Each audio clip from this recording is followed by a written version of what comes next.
ನಗರದ ಹೆಬ್ಬಾಳಿನ ಶ್ರೀ ಲಕ್ಷ್ಮೀಕಾಂತ ಸ್ವಾಮಿ ದೇವಸ್ಥಾನದಲ್ಲಿ ಮಾಜಿ ಸಚಿವ ಸಿ.ಎಸ್. ಪುಟ್ಟರಾಜು ಅವರ ಮೊಮ್ಮಗುವಿನ ನಾಮಕರಣ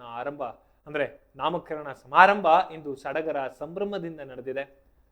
ಸಮಾರಂಭದಲ್ಲಿ ಮಾಜಿ ಪ್ರಧಾನಮಂತ್ರಿ ಹಾಗೂ ಜೆಡಿಎಸ್ ಪಕ್ಷದ ರಾಷ್ಟ್ರೀಯ ಅಧ್ಯಕ್ಷರಾಗಿರುವಂತಹ ಎಚ್.ಡಿ. ದೇವೇಗೌಡ, ಮಾಜಿ ಶಾಸಕಿ ಅನಿತಾ ಕುಮಾರಸ್ವಾಮಿ, ಜೆಡಿಎಸ್ ಯುವ ಘಟಕದ ರಾಜ್ಯಾಧ್ಯಕ್ಷ ನಿಖಿಲ್ ಕುಮಾರಸ್ವಾಮಿ ಸೇರಿದಂತೆ ಹಲವು ರಾಜಕೀಯ ಗಣ್ಯರು ಭಾಗವಹಿಸಿ ಕುಟುಂಬಕ್ಕೆ ಶುಭಾಶಯಗಳನ್ನು ಕೋರಿದರು.